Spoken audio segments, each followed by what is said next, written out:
Hello friends, welcome to you all in this session. Friends, इस session में हम इस वीक के एडिटोरियल्स जो महत्वपूर्ण मुझे लगे हैं उसके बारे में डिस्कशन करते हैं। फ्रेंड्स देखो फ्रेंड्स, सबसे पहले 14 नवंबर नेहरू जी की जयंती थी। नेहरू जी की जयंती के उपरांत बहुत सारे आर्टिकल्स आए थे जो मुझे इम्पोर्टेंट लगा। द हिंदू का the enduring relevance of Nehru's legacy. Friends, उस आर्टिकल में फैक्ट बेस जो जो चीज़ें थी वह मैं बताना चाहता हूँ। जो ये जो इंजूरिंग वर्ड है उसका तो मीनिंग आपको पता होगा, टिकाऊ मीनिंग होता है उसका। देन उसके उस आर्टिकल के अंदर जो जिस पॉइंट थे, जैसे फर्स्ट टॉपिक कहा गया था उसमें नेहरू का डेमोक्रेटिक वैल्यूज़ में बहुत ज़्यादा विश्वास रखने वाले थे। ठीक है। देखो उसमें कहा गया है, उस आर्टिकल में ऐसा कहा गया था कि गांधी जी के डेट के बाद, सरदार पटेल के डेट के बाद अगर नेहरू जी चाहते तो सारा अल्टीमेट पावर खुद के तरफ गेन कर सकते थे। बट नेहरू जी ने ऐसा न करते हुए डेमोक्रेटिक वैल्यूज़ का विश्वास रख के उन्होंने उनका democratic values, Indian pride nation किया है। जो आज का डेमोक्रेटिक इंडिया है उनकी न्यू नेहरू जी ने रखी है। ठीक है। देन सेकंड आता है कि नेहरू जी ने खुद ऐसा अज्ञात पत्र लिखा था मीडिया को कि स्टॉप टू डिक्टेटरशिप करके, कि जैसे एक हाथ के अंडर पावर ना होना चाहिए, इसलिए उन्होंने स्टॉप टू डिक्टेटरशिप ऐसा अज्ञात पत्र लिखा था उन्होंने मीडिया को। आज के दिन में ऐसी चीज़ें नहीं हो सकती ना, मतलब यही डिफरेंस होता है कि एक हायर लेवल कल्चर एट, आप समझ सकते हो फ्रेंड्स। देन थर्ड पॉइंट उस आर्टिकल में जैसा था कि जैसा वाइस प्रेसिडेंट एंड प्रेसिडेंट था उनके पोस्ट को बहुत ज़्यादा रिस्पेक्ट दी थी। आज भी देखते हैं फ्रेंड्स कि जब प्रेसिडेंट आते हैं तब प्राइम मिनिस्टर खुद खड़े होकर उनका सम्मान करते हैं, आवभगत करते हैं। तो वो जो उनको मान सम्मान देने की प्रथा, जो परंपरा चालू की है वो नेहरू जी ने चालू की है।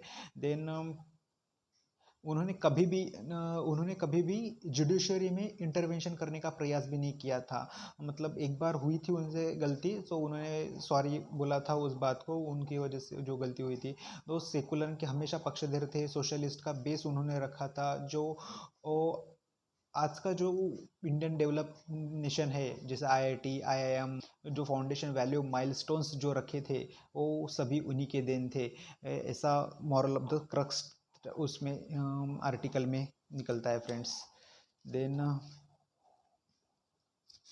अफगान इशू तो पता ही है फ्रेंड्स कि तालिबान का कितना ज़्यादा इशू है। सो वही आर्टिकल आया था। उसके बाद एक जुडिशरी के बारे में एक आर्टिकल था, उसमें ऐसा जुडिशरी के बारे में आर्टिकल था, रूटीन मैटर और पनिशमेंट करके दिया गया था। उसमें दो जजेस की बात की गई थी, उनका ट्रांसफ़र किया गया था। तो एक इसमें कहा गया था कि उनका पनिशमेंटल ट्रांसफ़र है और एक इसका रिवार्डर ट्रांसफ़र है। जैसे एक संजय बैनर्जी जी थे, उनका 31 दिसंबर 2020 में मद्रास हाई कोर्ट में ट्रांसफ़र हुआ गया था, और ट्रांसफ़र को मेघालय में ट्रांसफ़र किया गया था, जो केवल फोर्थ मेघालय ट्रांसफ़र जो है अभी जो भी बनी है 2016 में, तो वहाँ पे केवल 4 ही जजेस थे। और जो मद्रास हाई कोर्ट था वहाँ पे बहुत सारे जजेस थे।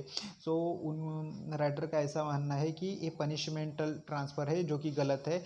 और वैसा ही एक जस्टिस भदौरिया करके थे, सॉरी जस्टिस भंडारी करके थे, उनका इलाहाबाद हाई कोर्ट से मद्रास हाई कोर्ट में ट्रांसफ़र हो गया था। तो अभी वहाँ पे तो सबसे जो सीनियर मोस्ट जज है तो ये भंडारी जी ही है। तो अभी वो एक्टिंग चीफ जस्टिस का काम कर सकते हैं। तो राइटर का ऐसा कहना है कि ये उनका रिवार्ड है करके। सो इस बारे में आर्टिकल आया था, जो मुझे इम्पोर्टेंट पॉइंट लगा, जो डिस्कस करने लगा। सो मैंने आपसे के साथ करने का प्रयास किया है इस आर्टिकल में। और देन 16 तारीख को और एक आया था, काटसा से संबंधित आया था। काटसा हम जानते हैं counter adversaries through sanction act था। ठीक है ना। इसका आर्टिकल का टैगलाइन ही ऐसा था कि फॉर मोर देन वेवर। सो इस आर्टिकल के अंदर ऐसा कहा गया था फ्रेंड्स कि जो काटसा एक्ट जो है ना, जो अमेरिका का जो दुश्मन कंट्री होता है, जैसे रशिया वगैरह होता है, तो रशिया के साथ अगर कोई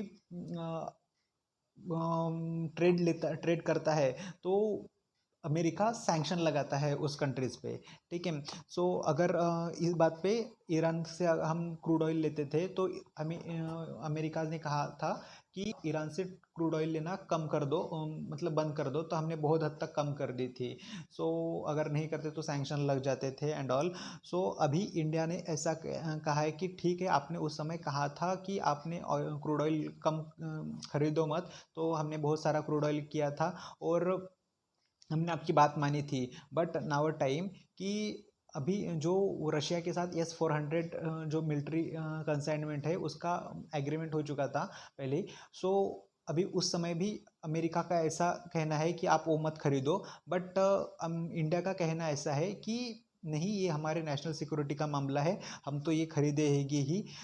उसके ऊपर राइटर का ऐसा कहना था कि ऐसे जैसे क्वाड वगैरह का मेंबर है, तो फ्रेंडली अलाइनमेंट है अमेरिका के साथ, तो इस कानून में ही ऐसा अमेंडमेंट करना चाहिए, कि है ना। ऐसा राइटर का मानना है कि इस एक्ट में ही अमेंडमेंट करने की ज़रूरत है। ओके फ्रेंड्स, तो ताकि जैसे देखो ना, मतलब जो यूएसए का दुश्मन है, सो वो कोई और का फ्रेंड भी हो सकता है ना फ्रेंड्स, मतलब एक का दोस्त और एक का दुश्मन ऐसा हो सकता है ना। तो ऐसा राइटर का मानना था, और इस एक्ट में अमेंडमेंट की ज़रूरत है काटसा में, ऐसा इस एक्ट में है।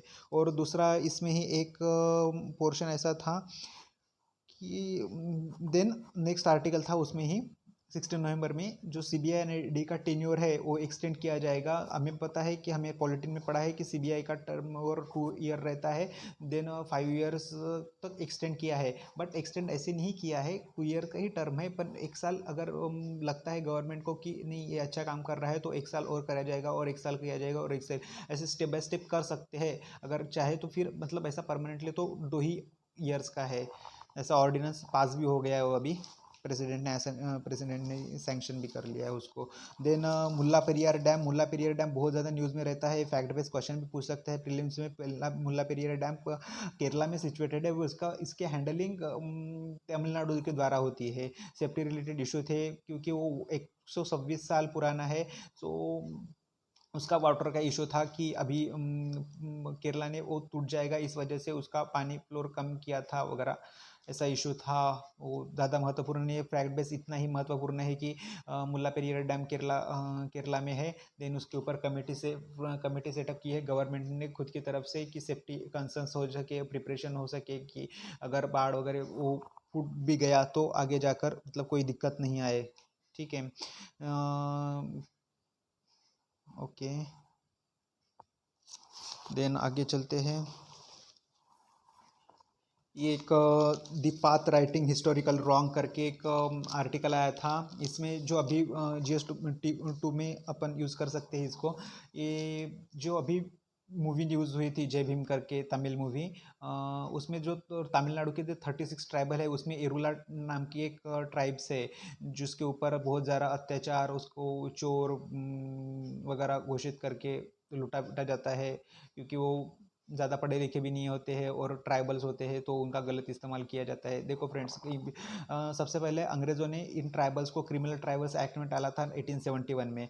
वो बट आगे जाकर भी जब जब इंडिया फ्री हुआ, इंडिपेंडेंस होने के बाद भी वो हैबिचुअल ऑफेंडर एक्ट 1952 के अंदर रखा गया था। इस एक्ट के अंतर्गत मतलब पूरे कम्युनिटी को हैबिचुअल ऑफेंडर करार दिया जा सकता है। मतलब ये गलत है ना फ्रेंड, एक कम्युनिटी मतलब सभी के साथ कैसा इंप्लीमेंट हो सकता है ना, हर इंसान अलग अलग भी हो सकता है ना, ऐसा।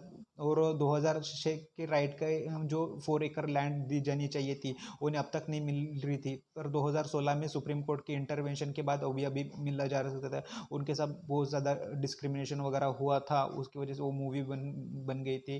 तो आपको भी देखनी चाहिए, अगर समय मिले तो देख सकते हो आप वो मूवी भी। मतलब अच्छा मैसेज है, और सोसाइटी कल की हैबिचुअल कैसा है, सोसाइटी का बिहेवियर कैसा है, नेचर भी पता चलेगा। आप सोसाइटी के लिए GS2 के लिए बहुत ज़्यादा इंपॉर्टेंट पड़ सकता है, मतलब एक विजुअलाइजेशन भी हो जाता है फिर। ठीक है। डेवलपमेंट इन एक उसी आर्टिकल में 2 टर्म्स है इम्पोर्टेंट। एक एक टर्म थी डेवलपमेंट इंड्यूस डिस्प्लेसमेंट। मार्क वर friend, development induce displacement, development induce displacement, development induced displacement. Okay, इसका मतलब ऐसा है कि जंगल काटने, मतलब जो प्रोजेक्ट के लिए अगर जंगल काटे जाते हैं, जो डेवलपमेंट इस्टेब्लिश करने के लिए, जो प्रोजेक्ट इस्टेब्लिश करने के लिए जो जंगल काटे जाते हैं और जिस वजह से ट्राइबल्स का सब कुछ छिन जाता है, दैट्स टर्म को डेवलपमेंट इंड्यूस डिस्प्लेसमेंट कहा जाता है फ्रेंड्स। ठीक है, इन सब के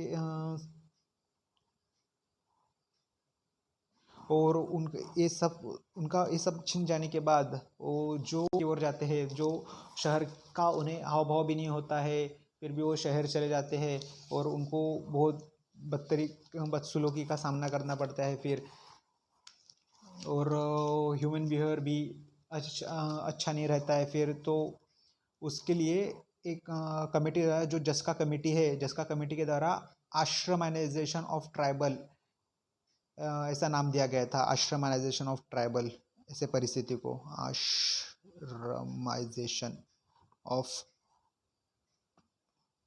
ट्राइबल, मतलब रियली ह्यूमनिस्टिक होना चाहिए फ्रेंड्स उनके लिए।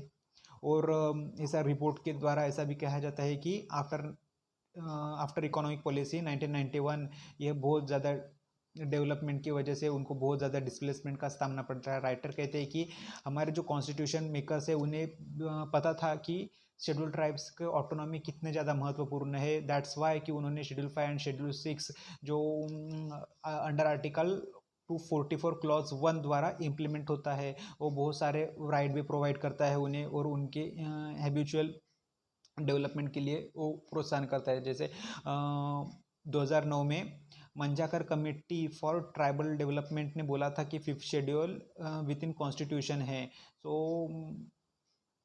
उस पर इम्पैक्ट करने का मतलब उसको कुछ अलग तरह से बिहेव करने का कुछ मतलब नहीं बनता, क्योंकि वो ओरिजिन है।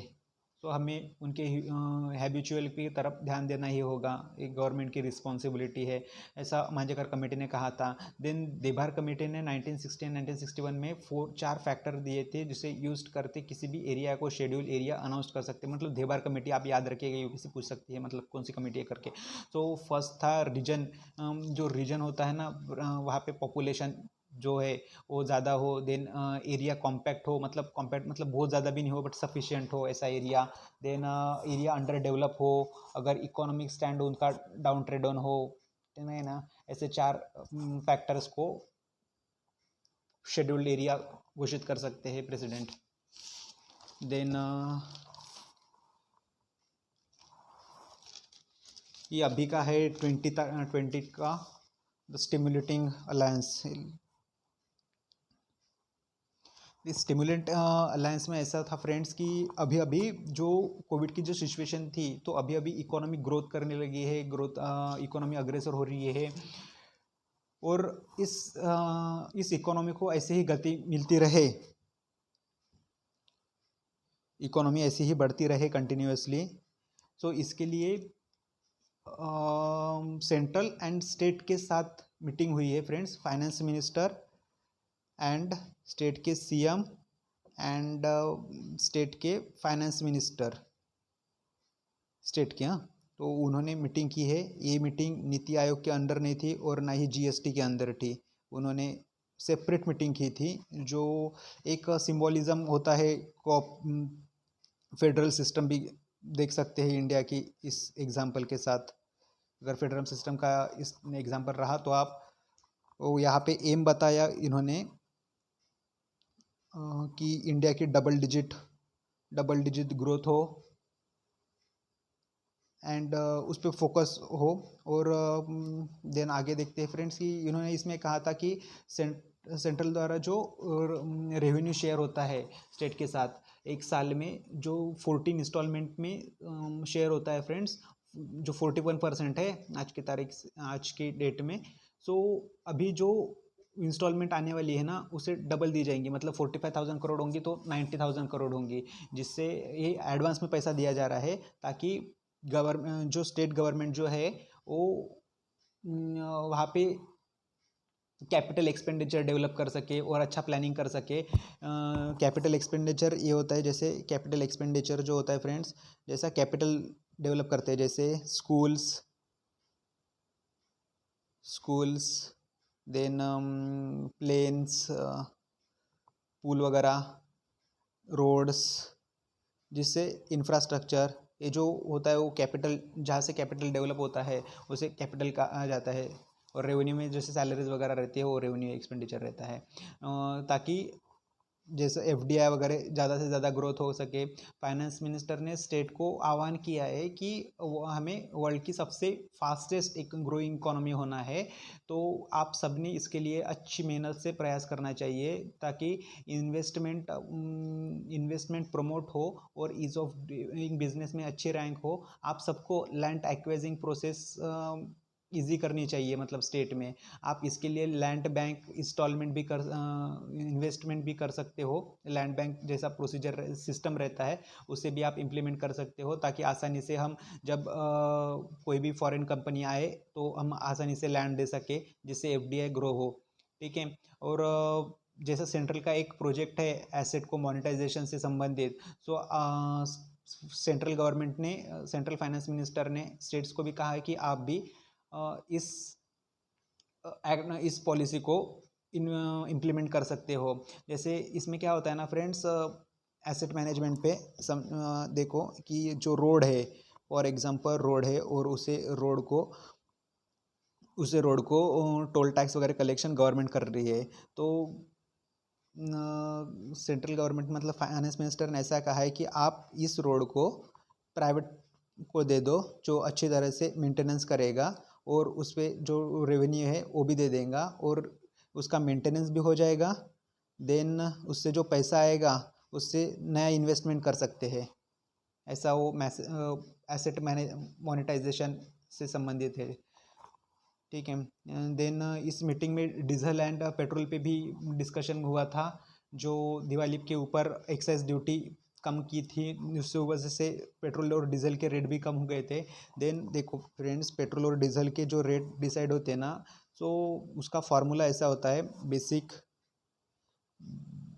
Basic excise duty plus advance advance excise duty then cess. ठीक है फ्रेंड्स, जो सेंट्रल गवर्नमेंट ने कहा है कि आपको टेंशन लेने वाली बात नहीं है, कि देखो उन्होंने कहा था कि अगर ये एक्साइज ड्यूटी कम हो गया, एक्साइज ड्यूटी कम होने के बाद सेंट्रल के पास भी रेवेन्यू कम जाएगा। सेंट्रल के पास अगर रेवेन्यू कम जाएगा तो 41% देना है ना, अगर सेंट्रल के पास रेवेन्यू कम हुआ तो ऑब्वियस है कि मतलब उसका 41% होगा ना, फिर तो उसका 41% होगा मतलब ऑटोमेटिकली स्टेट का इन्वेस्टमेंट भी कम हो जाएगा, स्टेट का शेयर्स भी कम हो जाएगा। तो इसलिए उन्हें सीएम्स को अगर टेंशन होती थी तो फाइनेंस मिनिस्टर ने कहा है कि आपको टेंशन लेने की बात नहीं है, हम जो एक्साइज ड्यूटी कम करने वाले हैं वो बेसिक एक्साइज ड्यूटी से कम करेंगे, और सॉरी एक ये एडवांस एक्साइज ड्यूटी और सेस से कम करेंगे, और जो आपको फंड मिलता है वो बेसिक एक्साइज ड्यूटी से मिलता है, तो आपका शेयर्स कुछ भी कम नहीं होगा, तो आपको इसके दिक्कत लेने वाली कोई ही बात नहीं है। वो आप अच्छे से ग्रोथ के लिए और इन्वेस्टमेंट के लिए फोकस करें। दैट्स इट्स फ्रेंड, इतना ही कहा था। बाकी के जो उन्होंने कहा था वो सिंगल विंडो क्लियरेंस वगैरह है, जस्ट लाइक बोल बच्चन वगैरह। देन तुर्की से रिलेटेड आर्टिकल आया था, जो एजुकेशन कल्चर जैसा इंडिया का रोल था पहले ब्रदरहुड की तरह, वैसा ही तुर्की भी होना चाहता है, उसी एक्ट था। देन हिस्टोरिकल रॉन्ग वगैरह तो हमने पढ़ लिया। बस मुझे ये 5 आर्टिकल इस वीक में इम्पोर्टेंट लगे फ्रेंड्स।